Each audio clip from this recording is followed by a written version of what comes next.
Today's lesson is 7.1, Exponential Growth and Decay.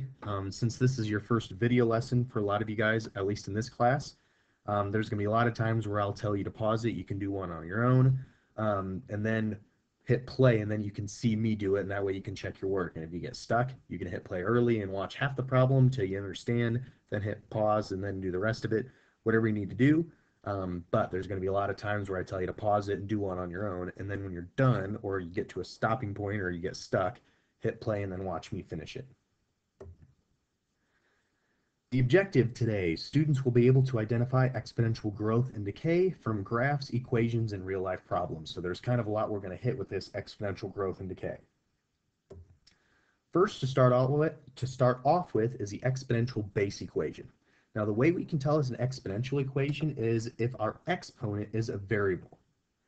Now, I know that we have all these are variables, a, b, y, all that's variables, but for the most part with an exponential equation, you're going to have your exponent is going to be an x or a t or something that's a variable. And we'll talk about that a little bit later, but right now what I want to focus on is this a and this b. Those two things of this base equation are really going to tell us a lot about our equation and what our graph's going to look like. So this is exponential decay, and this is not in your notes. I just want you to watch this and kind of soak this in. The example of our exponential decay is this equation right here. Y is equal to 100 times 0.5 raised to the x. Now again, we're raised to that variable. That's what makes this exponential. We'll talk about that more later. But the things I want to point out with is the 100 is our A, what we just talked about. So this is our 100 is our A, and our B is this 0.5. Now the first thing we want to notice is that it says when A is bigger than 0 and B is between 0 and 1. Now that is key right there. Now this A is bigger than 0, that's kind of key, that is important, but we don't really need to know that, or we're not going to focus on that. We're really going to look at this. B is between 0 and 1. So if B is between 0 and 1, the graph will be decreasing, which means decaying. So if you look at our graph, it starts all the way up here, and it goes down. And since it's going down, it's decaying. It's getting smaller and smaller as we go from our left to our right. And again, if you look at our B term right here, 0.5, that is between 0 and 1. It's bigger than 0, but it's smaller than 1. So for this example, each time x is increased by 1, y decreases by 1/2. That's that 0.5. So we start up here at 100. Then the next one decreases by 1/2, so it goes down to 50. Then that goes down to 25, then 12.5, then so on. It keeps going down by 1/2 every single time. Now, one interesting thing is it gets really close to this line 0 here, but it will never actually cross that, because if you keep going in half, if you take a piece of wood that's 100 feet long, you cut that in half, it's 50. Cut that in half, that's 25. Cut that in half, it's 12.5. If you keep doing that, you'll never end up with 0. You'll always just keep having a smaller and smaller decimal. Now again, the last thing I'm going to say with this, erase all this and kind of start all over. It is decay if this B term is in between 0 and 1. And if you look at the graph, it's when it slopes downward as you go from left to your right. It goes down, just like a negative slope. As you go from your left to your right, it goes down, so it's decay. It's decreasing, so it's a decay problem. Now the opposite is exponential growth. So we have y is equal to 1 times 2 raised to the x. Again, we have our A and our B. As you can assume, when A is greater than 0 and B is bigger than 1. So our B right here is 2, so it's bigger than 1. It is increasing, so it's growing. It's a growth problem. So for this example, every time x is increased by 1, y is increased by a factor of 2. That's that factor here. So we start real small, and it starts doubling and doubling, and I don't know these exact. I guess this would be 1,000, doubles to be 2,000, doubles to be 4,000, doubles to be 8,000, doubles to be 16,000, so on and so forth. I know those aren't exacts because I'm just looking at this graph. But again, you can also look at your graph. Your graph starts down here, and as it goes upward from left to right, it gets bigger, it goes higher, so that is a growth problem. So again, one last thing, just like I did with the last one. This b term is bigger than 1. That's why it's a growth, and also as you go from your left to your right, it goes up. Now, the other thing I'll talk about, since we've talked about growth and decay, is just looking at the graphs. These are both very obvious exponential graphs, and the reason is because look at where they're shaped. They start going, this one's decay, so it starts going down really steep, and then all of a sudden it flattens out here, and then all of a sudden it's not real steep at all. It's almost a straight horizontal line. Same thing with this one. It's a straight horizontal line. Clear this off. It's a straight horizontal line almost, but then all of a sudden it starts getting bigger and curves, and all of a sudden it's real steep, getting real big really quick. That is a definite exponential graph. We'll talk about that a little bit more later. So with an exponential growth versus decay, the B I'm going to put on here, I don't know if I have enough room. If B is between 0 and 1, it is decay. So let's just do, if B is bigger than 1, it is a growth. Now the other thing, what if B is equal to 1? Then it's not an exponential, and we'll talk about that later, but it's a decay if it's in between 0 and 1, and it is a growth if it is bigger than 1. Now what about the A? Well, if we look over here at our A, this one is 1. We can't really see it, but 1 is right here. That's our y-intercept. Over here it's a little bit easier. This one was 100. Up here, that 100 is right here. That's where it crosses. That's the y-intercept. So the one thing I will put with this one is and I think we'll talk about this later, that's the y-intercept. And again, we talked about that this one always has to be bigger than 0. It can't be negative. But really, again, the one we're going to focus on a lot more with exponential growth and decay is that B. Now, again, they will talk about the y-intercept, and that's A. We'll get to that, I think, these next couple problems. So the first thing, we're going to label each of these growth or decay from the graph. This should be pretty quick, should go, fairly quickly. This one, again, you always go from your left to your right. This one starts lower and gets higher, so that one is a growth. This one, as you go from your left to your right, it starts high and gets lower and lower. That is a decay problem.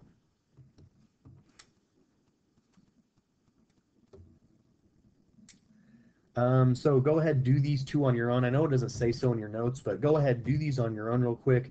So hit pause, take 2 seconds to do these, and then hit play. Make sure you get the answer. Make sure you're checking these. Also, make sure you're pausing it and doing these. So again, as you go from your left to right, this one goes up. So that one's growth. Sorry, it's a little sloppy with my G. And this one, again, same thing. It starts going up, so that is a growth as well. Almost put decay. So out of all these, there was only one that was a decay problem. Now the next one we're going to talk about from the equation. So we're going to look at that base equation, and I'm going to say, this says circle all that apply. Now the reason I put this on here is because it's close to I-step time, and I want to make sure you see these because they'll have problems that they're not multiple choice. You circle very many options. So this first one, this one says A says B is bigger than 1, and B says 0 is less than B is less than 1. So this means B is in between 0 and 1. This one is B is bigger than 1. So go over here. This is our B right here. That's 0.95. So that's going to be between 0 and 1. So it's not bigger than 1. So we have B for our answer for that one. So does that mean it's exponential growth or decay? Since it is between 0 and 1, it is a decay. If it's bigger than 1, then it's a growth. And the last thing is the y-intercept, the 0.95 or the 12, and it's always this first one. It's always your A, so that one's going to be 12. Now the other thing I'll tell you with your y-intercept, remember for your y-intercept, you could always make your x equal to 0. So if you subbed 0 in for that, what would happen? And this actually doesn't take very long. 0.95 raised to the 0, any number raised to the 0 is just 1. Doesn't matter. You could have 12 to the 0, 15 to the 0, pi to the 0, whatever it is to the 0 is always 1. So this is just 12 times 1. which is just 12. So remember, when we found the y-intercept by putting x is equal to 0, you can do it that way. It's the same thing. You still get the same answer. But the shortcut is it's always that a. So this next one, we have our a and our b. For this one, is your b bigger than 1, or is it between 0 and 1? And again, that's what this means. 0 is smaller than b, so b is bigger than 0. B is smaller than 1, so b is in between 0 and 1. But this one, our b, is this 2 here. I know the exponent's not outside the parentheses. That's okay. Doesn't make any difference. That is a. It's bigger than 1. It's 2. So if it's bigger than 1, that means it's an exponential growth. And so where's the y-intercept? Well, for this one, the y-intercept is e, because again, it's that a term. And if you plug in 0, 2 raised to the 0 is 1. So 0.25 times 1 is 0.25. Sorry if my writing is sloppy. I'm not used to writing on this. This isn't my smart board, so hopefully you can read it. So do these next two on your own. Again, the same drill. Go ahead, pause it, answer your question for number 3, and then hit play, see my answer, and then go on to number 4. Pause it, do it on your own, and then hit play to see, to compare it to my answer. So number 3, we have 3 times 4 raised to the x. Well, again, is your b, this 4, is that bigger than 1, or is it between 0 and 1? Well, it's bigger than 1. 4 is definitely bigger than 1.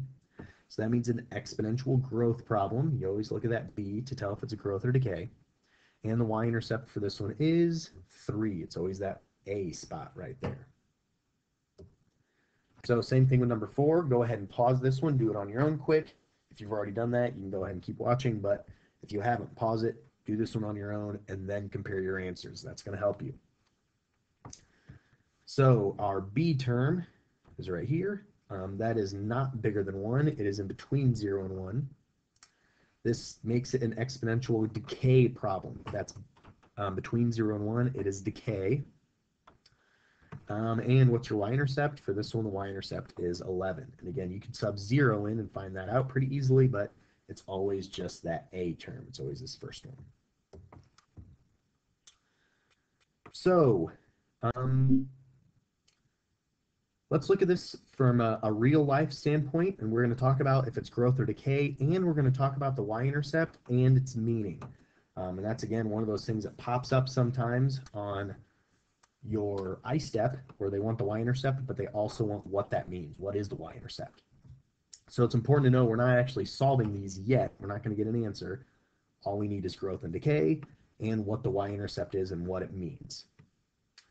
So this one says you put $1,000 into a college savings account for 4 years. The account pays 5% interest annually. So the question is, if it's growth or decay, just ask yourself, does this mean is it increasing? Is the amount that you put in, is it increasing or is it decreasing? If it's increasing, it's growth. If it's decreasing, it's decay. Well, this one says it pays you 5% interest. So if you put $1,000 in, after 1 year, it's going to be more than that. It's going to be 5% more, what, $1,050. And then it's going to keep getting more and more, and that's what interest is. That's when when you have a savings account and it pays you interest, it's going to be getting higher and higher. So what is the y-intercept for this? The y-intercept for this one, and I know we haven't talked about this a lot, but it's actually pretty easy. The y-intercept is that 1,000. And what does that mean? The y-intercept is just your starting point.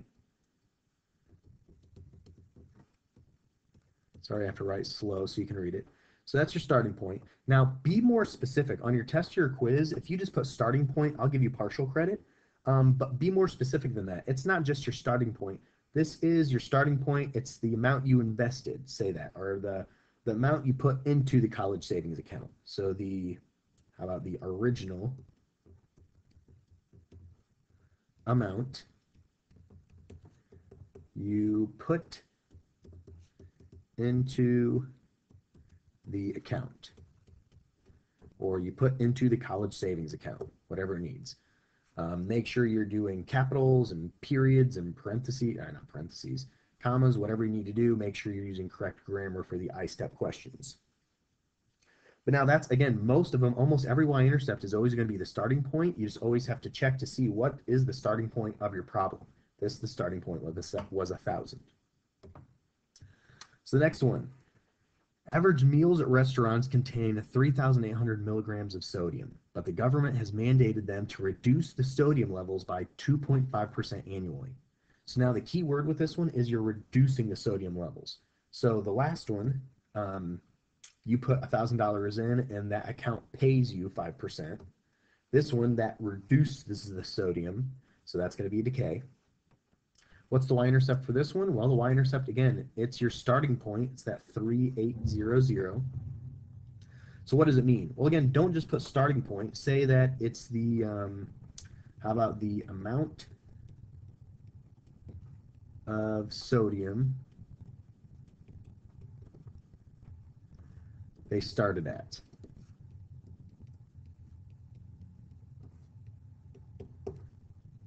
Again, I know that's not, that does not look good. Sorry about that.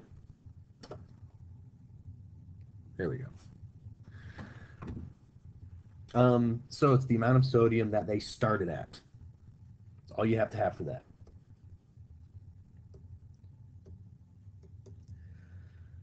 Number 3, you buy a car for $15,000 and it loses a value at a rate of 19% per year. Now, I like number 3 because it almost looks like number 1. Number 1, you had $1,000 and it pays 5%. And this one, your car was $15,000 and the rate is 19%. Now, the difference is with this college savings account, it pays you 5%, whereas this one, it loses its value at 19%. So it loses its value, so it's a decay. And again, you can also think about it logically. If you buy a car, you're not going to be able to sell that car for the exact same amount that you paid for it. Not unless you do work to it or put money into it. So if you buy a car, that car, the price of that car is going to go down every year. That's why a 2018 Mustang is going to cost more than a 2000 Mustang. Hypothetically speaking, I know some of you car junkies probably think there's really nice cars that are more expensive now than they were when they were made. Anyways, so this is a decay problem. It says that it's losing its value, so that's, we know it's a decay. The y-intercept for this one is 15,000. I cannot write with this. 15,000. And that is the, that's how much you paid for the car.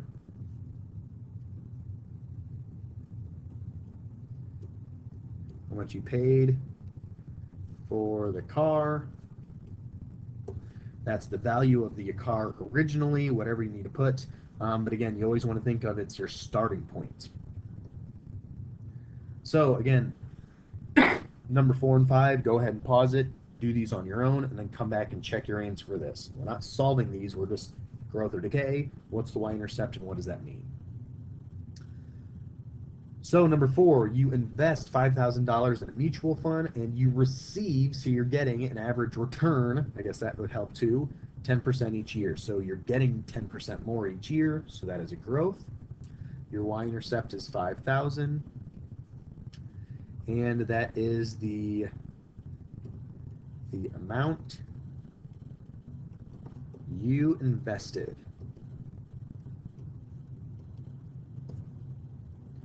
Amount you invested. You could put different things for the meaning, but that's a good one. The original amount you invested. Anything that means your starting point.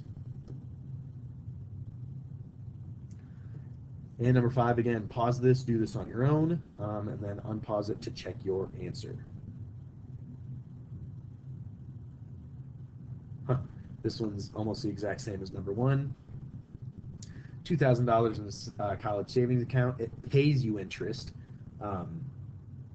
It pays you 6%, so that means it's growth. The y-intercept then is 2,000, and the meaning of that 2,000 is that's how much money you put in the account. The amount you put in the account.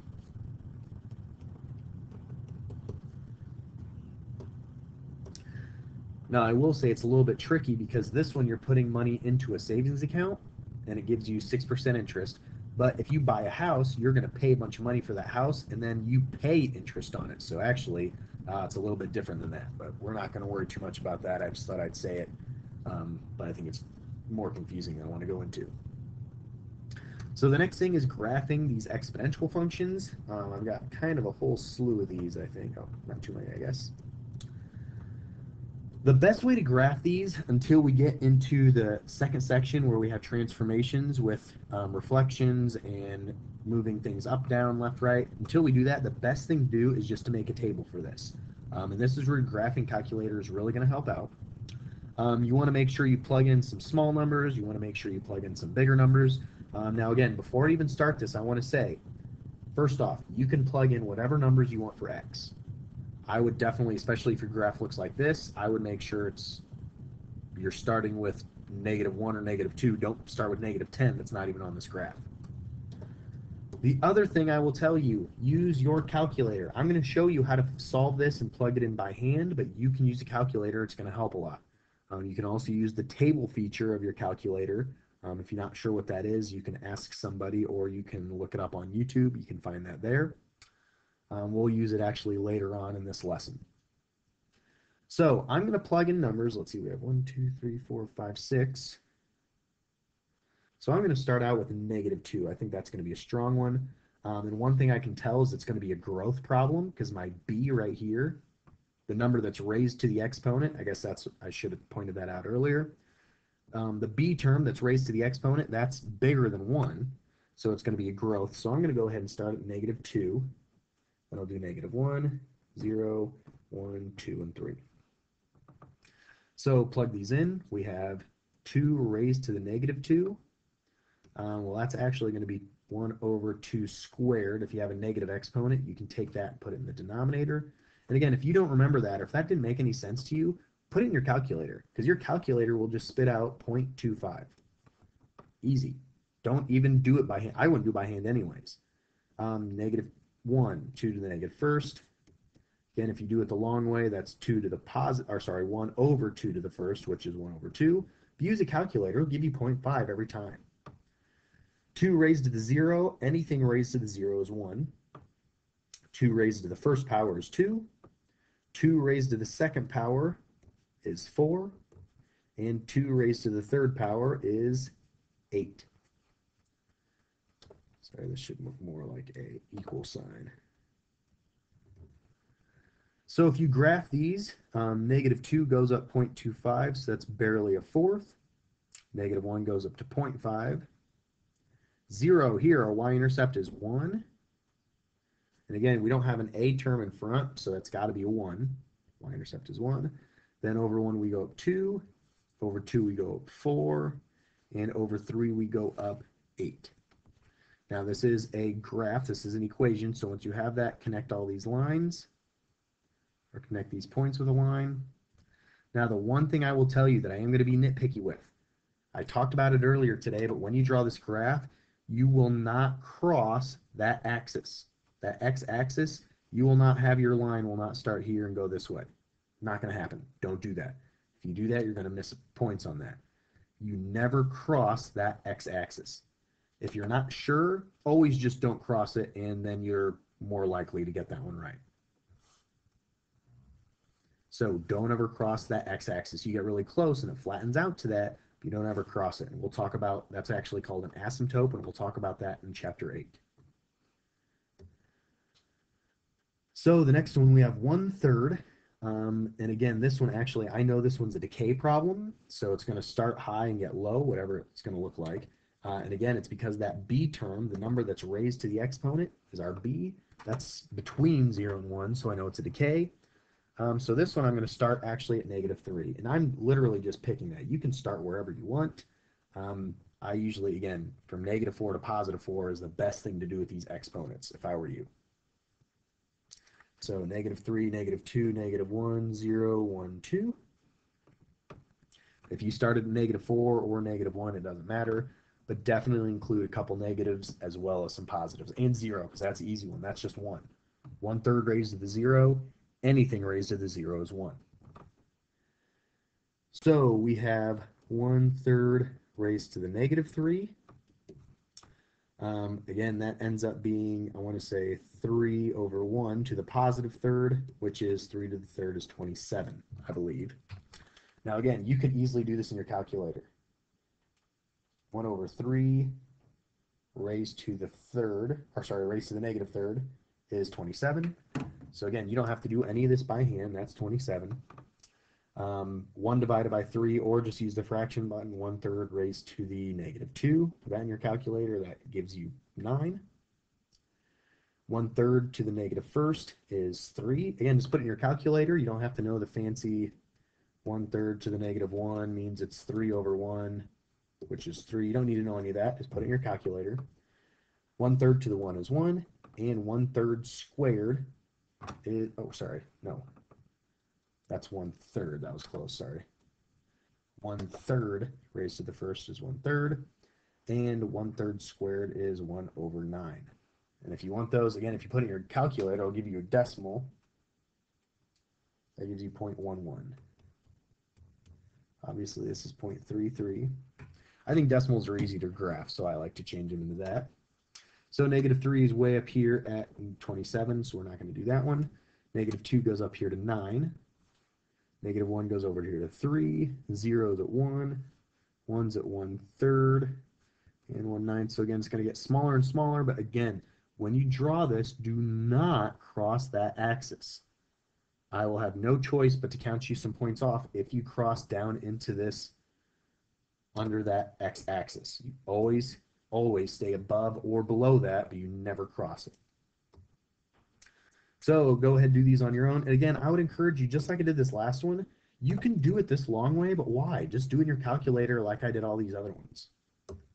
So do these on your own. Once you're done, pause it. Do these on your own. Once you're done, hit play and then look at your answers. So for me, this one is, again, 2/5 is between 0 and 1. So I'm going to go ahead. I'm going to start at negative 2. Why not? You can start anywhere you want. So I'm going to go ahead and start at negative 2, negative 1, 0, 1, 2, 3. The good news is I think I'll always give you a table so you don't have to try to plug in 13 different numbers.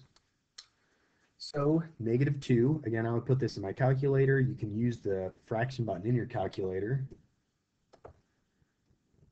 2/5 raised to the negative 2. So let me do that in my calculator. 2/5 raised to the negative 2 is, for mine, it's 6.25, and I'm sure it gives you a weird fraction, but that one works best for me. 2/5 raised to the negative 1 is 2.5. 2/5 raised to the 0 is 1. 2/5 raised to the 1 is 2/5 because it doesn't change, but again, I like that as a decimal when I'm graphing, so that's 0.4. 2/5 squared is 0.16, and 2/5 raised to the third is 0.064, so that gets pretty small. So negative 2 is 6.25. So negative 2, 6.25 is about here-ish. I mean, just guessing kind of, roughly. Negative 1 is 2.5. That's a good one. Then we got 0, 1. 0.4 is just below 1/2. 0.16. And again, you're really just getting smaller and smaller and smaller. So when we graph this, just make sure you're staying above that axis. Again, pause this. Do this one on your own. Once you're done, go ahead and look at my answer. So this one's going to be a growth problem. So again, I'm going to start, let's start with negative 2, negative 1, 0, 1, 2, 3. And you can kind of do whichever you want as long as it's in between negative 4 and 4. That's the best, especially since I give you the graph. But with exponents, they get really big really quick or really small really quick, depending on if it's a growth or decay. So I always go between negative 4 and 4. So this one is 2 times 3 to the negative second. So again, if I were you, I would just do this in your calculator. 3 raised to the negative second, that's 0.11111, times 2 is 0.2222. So 0.22. Negative 1, we have 2 times 3 raised to the negative first. So 3 to the negative first. That's 0.3333 times 2 is 0.67. 0. Now be careful with this one because 3 to the 0 is 1. So it's 2 times 1 is just 2. So that's not, 1's not the answer because we're still multiplying by this 2. Then 2 times 3 to the first. That's 2 times 3 is 6. We have 2 times 3 squared. That's 2 times 9. Again, you can do this in your calculator. It might be easier. And that one's already, 18 is way off our graph. So we could do this last one. So it'd be 2 times 27. But again, that's definitely way off our graph. Is 54. So let's see, we have negative 2 is 0.22. Negative 1 is 0.67, a little bit bigger. 0 goes to 2. 1 goes to 6. 2 goes to 18. That's off our graph, so it's going to look something like this. Curves up. Again, don't cross that x-axis. So moving on to modeling real-life situations with exponents functions. I gave you 2 equations for this, and they're really the same equation. The only difference is a t and y, they're the same thing, and then this one uses a t, and this one uses an x.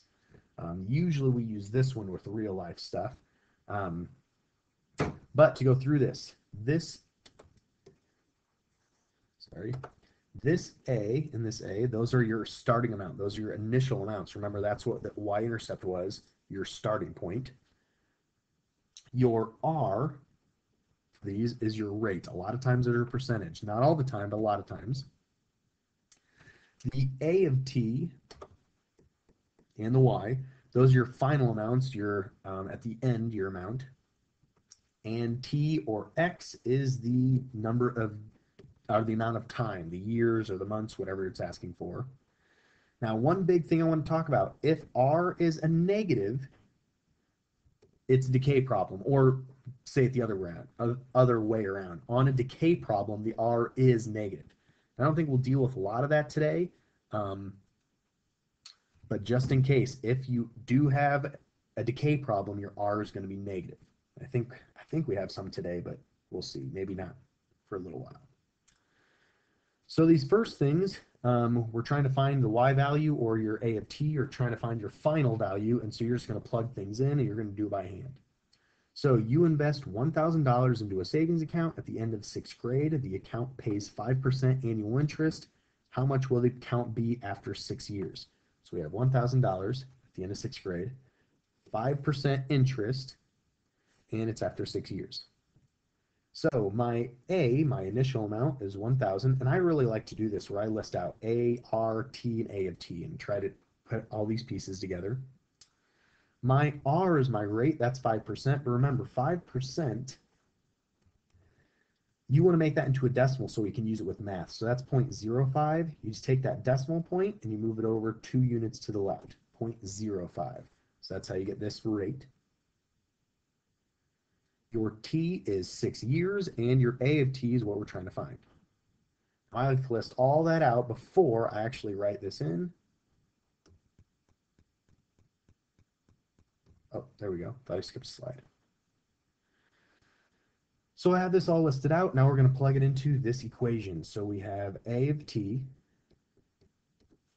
And again, that's just a variable. That's our final amount. We don't have to solve for the A or the T. That's what we're trying to solve for.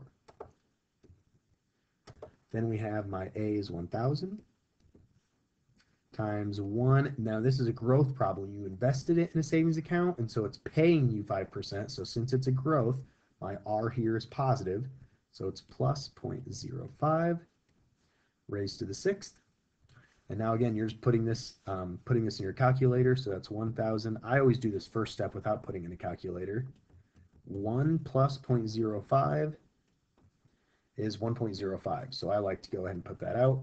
And that way you can see now it looks like those equations we've been doing, where this is my A, that's my y-intercept.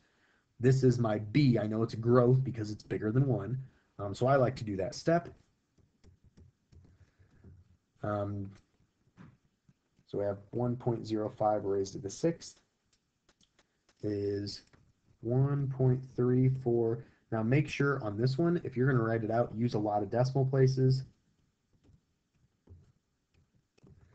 and then multiply by 1,000. Now again, if I were you, I would just leave it in my calculator. So I would just put in 1,000 parenthesis 1.05 raised to the 6. Yeah, that's a better idea. So I'm going to go back. Just put this one straight in your calculator. 1,000 parentheses parentheses 1.05 raised to the 6. That answer is 1340.0956. Now this is money though, so we're going to round to 2 decimal places, 0.10. So if you invest $1,000 into a savings account, pays 5% interest, and you leave it in there for 6 years, you'll make $340 on that just because you're getting interest on that. And that's why if you make money, if you have a job, put it in the bank. Don't just save it, because banks will give you money just to hold it. Number 2, suppose you invest $500 in a savings account that'll pay 3.5 annual interest. How much will be after 5 years? So your starting amount is 500. Your rate is 3.5%, but move that decimal back twice, so it's 0.035, and it's going to be in there for 5 years. Now again, this is a growth, so that is a plus 0.035, and what's your final amount? So we have 500 times 1 plus 0.035 raised to the 5. Again, I'm going to do this original first step, 1.035. And then now I'm going to put that all in my calculator on my own. But I like to do that first step where I simplify those parentheses. So we have 500 times parentheses 1.035 raised to the 5th. So that means we have 593.8432. So that's 593.84. We round again since it's money to 2 decimal places. Now I'm not going to be as finicky, but I know a lot of I-step questions, they want you to put that $sign, so make sure you try to remember that. So now do these last couple on your own. Again, pause it, do it on your own, push play to make sure you check your answers. You buy a savings bond for $25. It pays a yearly rate of interest at 4.2. What's the savings bond in 15 years? So we start with $25. The rate is 0.042. Again, it's 4.2, but you need to move that decimal over twice. And again, it's a growth. You're making that much money, so that's positive. And time, the amount of time is 15 years. And we don't know what that final amount is, so plug all this stuff in.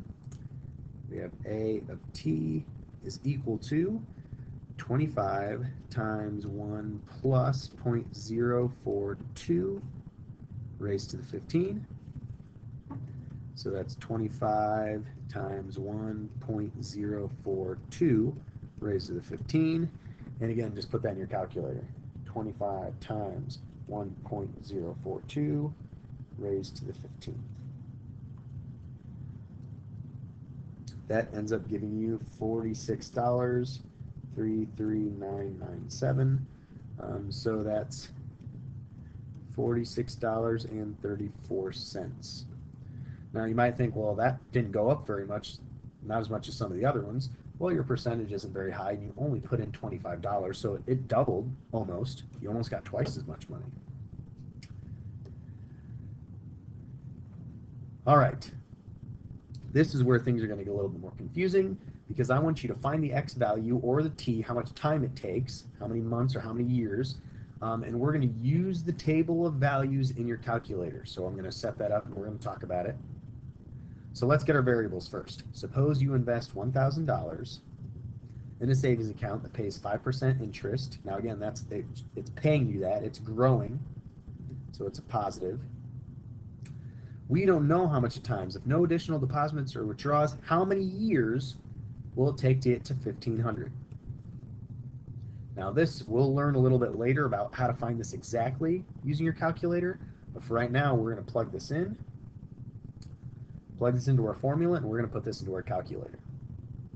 So we have 1500 is equal to 1000 times 1 plus 0.05 raised to the t.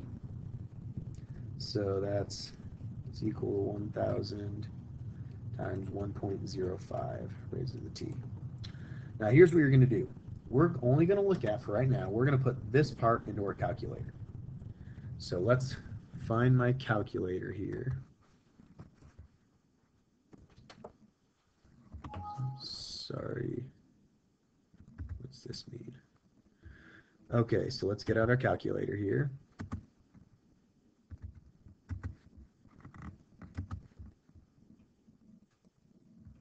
I have to shrink this down a little bit so we can see. It's good.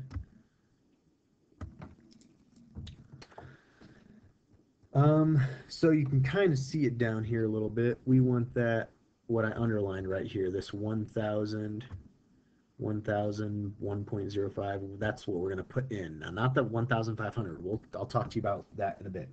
So the first thing you're going to hit is that y is equal to at the top left. We've talked about that before. You're going to put in that blue underlined, 1000, parenthesis, 1.05, parenthesis, exponent raised to the, and that's what we don't know, so that's going to be our x. And that, again, that variable button is right across from the green. Oops, I put two x's. So that's what you put in. Don't worry about the 1500. So now what you're going to do is, basically, when I was younger, we had to do trial and error where we plugged in 4 and then 10 and then 15. We just had to figure out how plug numbers in for x's until we got to that 1500. Well, now we let the calculator do it for us. So now we want to look at the table. So go to second, go to table, and now we're going to look on this side over here. Oops. Where will this be, that 1500? Where is that going to be the 1500? And that's where that comes into play.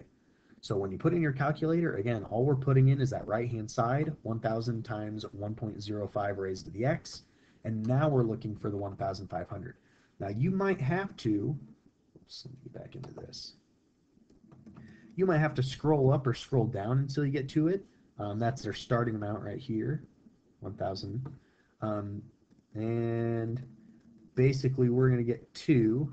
It's right here in between, so we have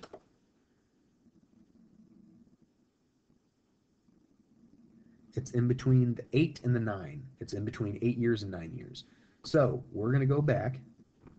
Let's look at what they're asking us here. Erase this to make sure we're on the same page. And it says, suppose you invested, so how many years will it take for the account to grow to at least 1,500? So if we look back at our graph here, at 8 years, it's going to be 1,400. That's not enough. We want it to be at least 15,000, or sorry, 1,500.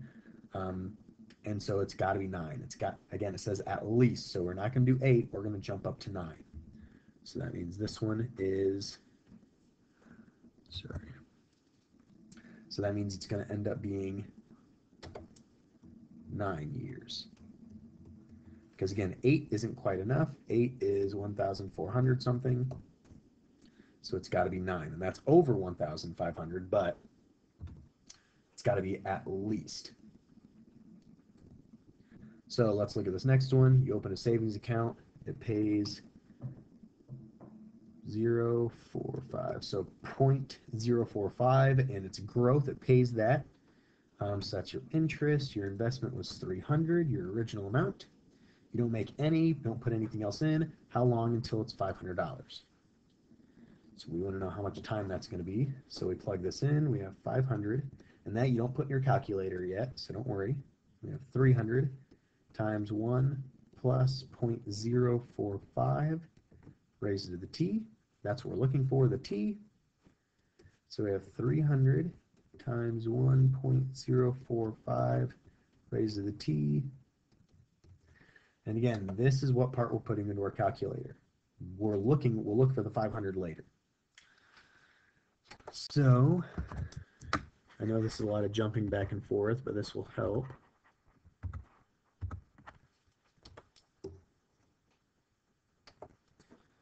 So go back to your y is equal to, clear all this stuff out. We have 300 times 1.045 parenthesis raised to the x. So go over to our table. We're looking for, oops, so hit the blue button, second, and then table. And then we're looking for it to be 500. So again, it's not, 500 is not on here. We have the 10, and so you're going to have to scroll down. So at 10, it's 465, 11 is 486. There we go. 12 is where it's finally above 500. And again, it says at least there. So again, same thing as before, where at least is going to be 12. How many years? So 12 years. Sometimes it does months, but. And I want to make sure.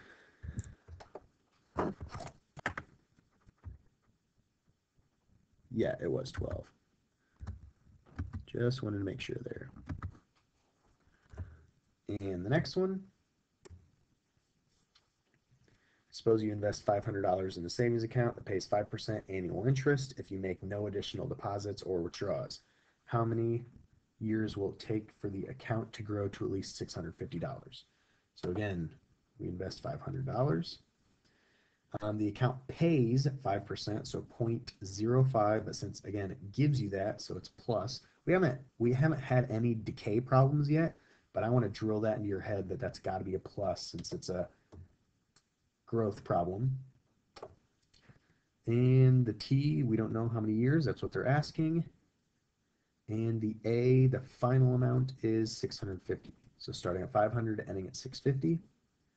So putting that into our equation, we have 1 plus 0.05 raised to the T. That means we have 650 times 500 times 1.05 raised to the T. And again, that's the part that you're putting in your calculator.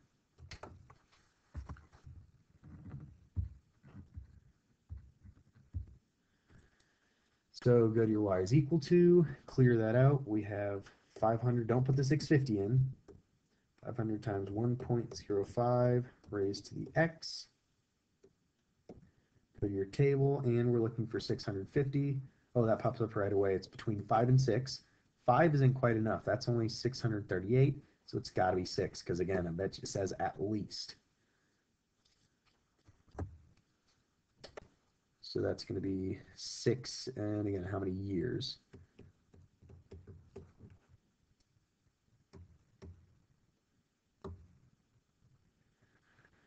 And the last ones, oh man, I was going to have you do those on your own, but that's okay. Last ones, writing exponential functions from real-life data. So there's 4 steps in this. The first thing is we're going to define our variables. Then to calculate our rate, we're just going to do this little formula, and that's literally just picking points. They might give you 2 points, or they might give you a table, but we're just picking 2 points and dividing it by the first one. Write it in the exponential form we've been doing, and then calculate your desired value. So, the table shows the world population of the Iberian lynx in 2003 and 2004.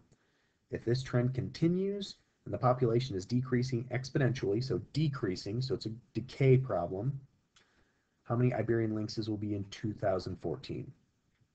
So the first thing we need to do is define our variables. Our variables are how many years, or not how many years, how many Iberian lynxes are there going to be? That's what we're trying to find. How many Iberian lynx will there be in 2014? So we need, oops, sorry, I clicked the wrong way.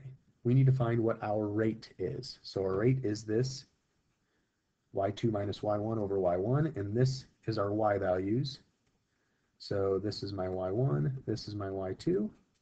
So 120 minus 150 over y1, 150.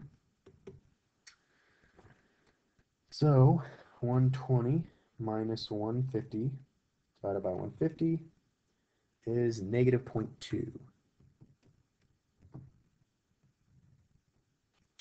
So we have negative 0.2.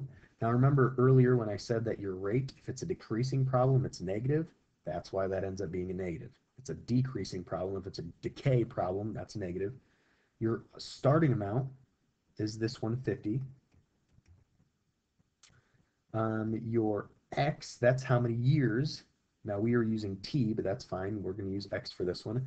So we're starting at 2003 and ending in 2014. So how many years is that?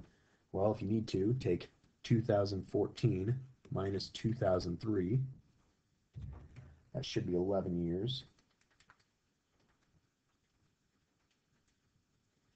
So it's going to be 11 years. So what will that population be? Oh, I'm not going to have room. So I'm going to erase this just so I have enough room here. So we're going to set up this equation. We have, we don't know what this y is. Our starting amount is 150.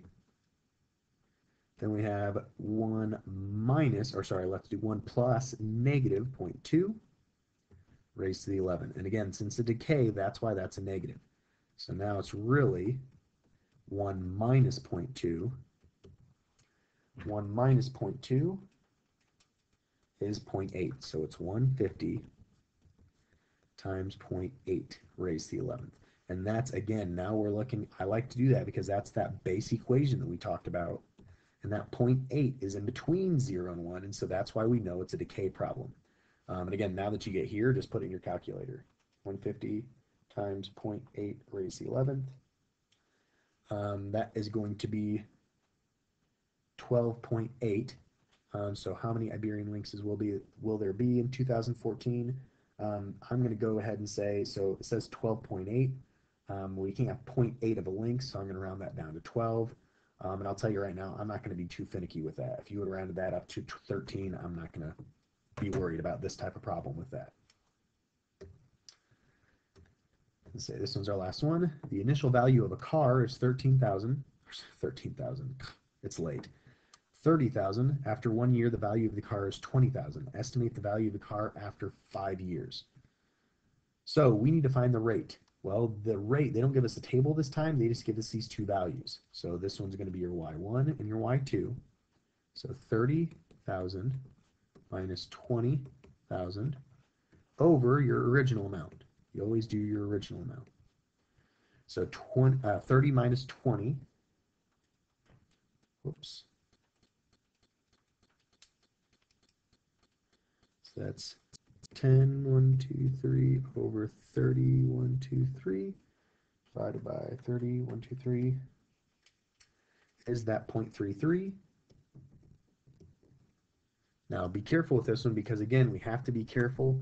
The last one, we knew it was decay because it came up as negative, but you always want to check because sometimes it's tricky because this one, it didn't come up as negative. It came up as positive, but it says the initial value started at 30,000 and went down to 20,000. So if it starts at 20,000, oh, sorry. Sorry, I just looked, I did this wrong here. These two should be switched. I labeled them right here, but then I took 30 minus 20, and if you look at our original equation, it's y2 minus y1. So sorry, let's go back and fix this quick. It's 20 y2 minus y1. So that's negative 10,000 over 30,000. So that's a negative rate. Now again, I'm glad I made that mistake because I knew I did something wrong because it started at 30,000 and went down to 20,000. So our rate should be negative. So that's why I caught that. I knew I did something wrong because I didn't get a negative. The rate is a negative because it's going down. Your original was 30,000. My x, the amount of time is 5 years, and we're looking to see what that end amount was. So we have 30, 1, 2, 3 times 1 plus negative 0.333333. Might not be a bad idea with exponentials. I like to use a lot of decimals since they get real big real quick. Again, I would use at least, personally, at least always 4 for that. So that's going to be 30,000. That's 1 minus 0.3333. So that is 1 minus 0.3333 is 0.667. And again, you could, if I put this in my calculator, I'd type a bunch of those sixes just to make sure. Now put this in your calculator. 30,000 times 0.6667. And again, 6666, you click it a bunch of times. The more you click it, the more accurate your answer is going to be. And for this one, I only use those 4 decimals. I got 3951.61.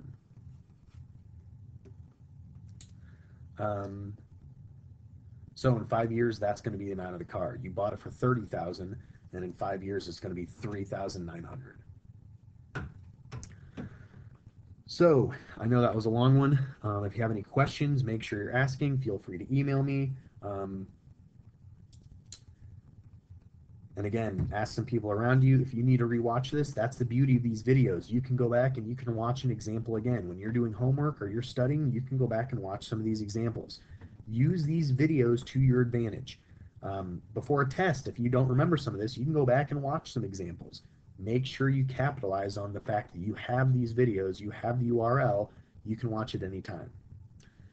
If you have any questions, make sure you're letting me know. Thanks a lot.